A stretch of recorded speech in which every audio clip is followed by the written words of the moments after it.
ಎಲ್ಲೋ ಒಂದು ಕಡೆ ನೀವು ಕೇಳಿದಂಥ ಮಾತು ಇವತ್ತು ಜನಾರ್ದನ್ ರೆಡ್ಡಿ ಅವರು ಮಾತನ್ನು ಕೇಳಿಕೊಂಡು ಜನಾರ್ದನ್ ರೆಡ್ಡಿ ಅವರು ಯಾವ ರೀತಿಯಲ್ಲಿ ಸುಳ್ಳಿನ ಮೇಲೆ ಕೋಟೆ ಕಟ್ಟಿದ್ದಾನಂದ್ರೆ ಎಲ್ಲರ ಜಗತ್ ಜಾಹೀರಾಗಿದೆ. ಇವತ್ತು ಜನಾರ್ದನ್ ರೆಡ್ಡಿ ಅವರು ಹೇಳಿದಕ್ಕೋಸ್ಕರವಾಗಿ ಅದೆಲ್ಲ ಬಂಗಾರ ಹನುಮಂತವ್ರ ಅಭ್ಯರ್ಥಿಯಾಗಿ ಅವರು ಹೇಳಿದಕ್ಕೋಸ್ಕರವಾಗಿ ನನ್ನ ಮೇಲೆ ಆರೋಪಣೆ ಮಾಡೋದು ನನಗೆ ಸರಿಯಲ್ಲ.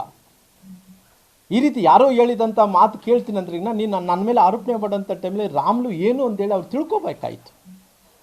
ತಿಳ್ಕೊಳ್ಳಾರ್ದಂತೆ ನೇರವಾಗಿ ಆರೋಪಣೆ ಮಾಡಿದ್ರಿಗಿನ ಎಷ್ಟು ನೋವಾಗುತ್ತೆ ಒಂದ್ಸಲ ಅರ್ಥ ಮಾಡ್ಕೊಳ್ರಿ. ಹಂಗಾಗಿ ನಾನು ಭಾಳ ಸ್ಪಷ್ಟವಾಗಿ ಹೇಳಿದೆ, ಇಲ್ಲಪ್ಪ ನನಗೇನು ಕೋಪ ಆಗಿದೆ, ನನಗೆ ಇಷ್ಟ ಇಲ್ಲ ಅನ್ನೋಂಥ ಟೈಮಲ್ಲಿ ಕೂಡ ಎಲ್ಲರೂ ಸಮಾಧಾನ ಮಾಡಿ ಅವರೊಂದರು ಅದೊಂದರು ಇದೊಂದರು ಮಾತಾಡಿಕೊಂಡು ಆಯ್ತಪ್ಪ ಮುಕ್ತಾಯ ಮಾಡೋಣ ಅಂತೇಳಿ ಮುಕ್ತಾಯ ಮಾಡಿ ಮತ್ತೆ ಪುನಃ ಹೊರಗಡೆ ಬಂದು ನಾನು ಪ್ರೆಸ್ ಹತ್ರ ನಿಂತು ಎಲ್ಲ ವಿಚಾರಗಳನ್ನು ನಾನು ತಿಳಿಸ್ಬೇಕು ಅಂದ್ಕೊಂಡಿದ್ದೆ.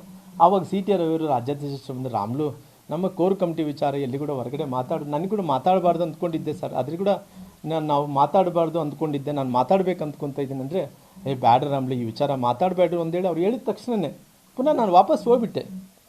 ವಾಪಸ್ ಹೋದ ತಕ್ಷಣವೇ ಬೆಳಗ್ಗೆ ಏನಾಗಿದೆ ಎಲ್ಲ ಮಾಧ್ಯಮಗಳಲ್ಲಿ ಈ ಕೋರ್ ಕಮಿಟಿದಲ್ಲಿ ಹಿಂಗಾಯಿತು ಹಿಂಗಾಯಿತು ಅಂತೇಳಿ ಎಲ್ಲ ವಿಚಾರಗಳು ಮಾಧ್ಯಮಗಳಲ್ಲಿ ಬರೋದು ಪ್ರಾರಂಭ ಆಯಿತು.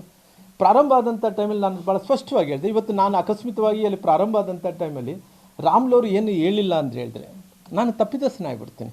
ಯಾಕಂದರೆ ಕ್ಲಾರಿಫಿಕೇಷನ್ ಕೊಡಬೇಕಾಯ್ತು ನನ್ನ ಧರ್ಮ ಆಗಿರೋ ಕಾರಣ ಯಾರು ಹೇಳಿದಾರೋ ಎಲ್ಲಿ ಮಾಧ್ಯಮದಲ್ಲಿ ಎಲ್ಲಿ ಗೊತ್ತಾಗಿದೆನೋ ಗೊತ್ತಿಲ್ಲ, ಮಾಧ್ಯಮದಲ್ಲಿ ಬಂದ ತಕ್ಷಣ ನಾನೇನು ಮಾಡಿದೆ, ನಾನು ನಿನ್ನೆ ಸ್ವಲ್ಪ ಬೇರೆ ಕಡೆ ಹೋದಂಥ ಟೈಮಲ್ಲಿ ಅವರು ಮಾಧ್ಯಮದ ಸ್ನೇಹಿತರು ಎಲ್ಲರೂ ಕೂಡ ತಮ್ಮನ್ನು ಆದಿ ಹಿಡ್ಕೊಂಡು ಎಲ್ಲ ಎಲೆಕ್ಟ್ರಾನಿಕ್ ಮೀಡಿಯಾ ಪ್ರಿಂಟ್ ಮೀಡಿಯಾ ನನ್ನ ಹತ್ರ ಮಾತಾಡುವಂಥ ಟೈಮಲ್ಲಿ ಭಾಳ ಸ್ಪಷ್ಟವಾಗಿ ಕ್ಲಾರಿಫಿಕೇಷನ್ ಕೊಟ್ಟೆ. ನಾನು ಇಂಥ ಪರಿಸ್ಥಿತಿಯಲ್ಲಿ ನೋಡಿ ಸರ್, ಜೀವನದಲ್ಲಿ ಯಾವತ್ತೂ ಕೂಡ ಪಾರ್ಟಿ ಅಂದ ತಕ್ಷಣ ತಾಯಿ ಇದ್ದಂತೆ, ಯಾವತ್ತೂ ಕೂಡ ರಾಜಕಾರಣದಲ್ಲಿ ಕೆಲವೊಂದು ಸಂದರ್ಭದಲ್ಲಿ ಯಾವತ್ತೂ ಕೂಡ ತಾಯಿಗೆ ದ್ರೋಹ ಮಾಡೋಂಥ ಕೆಲಸ ನಾವು ಮಾಡೋಕ್ಕೆ ಹೋಗಲ್ಲ.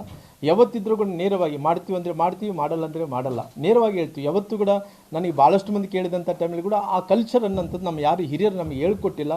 ಯಾವತ್ತೂ ಕೂಡ ಆ ರೀತಿ ಮಾಡೋಂಥ ವ್ಯಕ್ತಿಗಳೇ ನಾವಲ್ಲ ಅನ್ನೋಂಥ ಕ್ಲಾರಿಫಿಕೇಷನ್ ಕೂಡ ನಿನ್ನೆ ಕೊಡೋಂಥ ಕೆಲಸ ಮಾಡಿದ್ವಿ.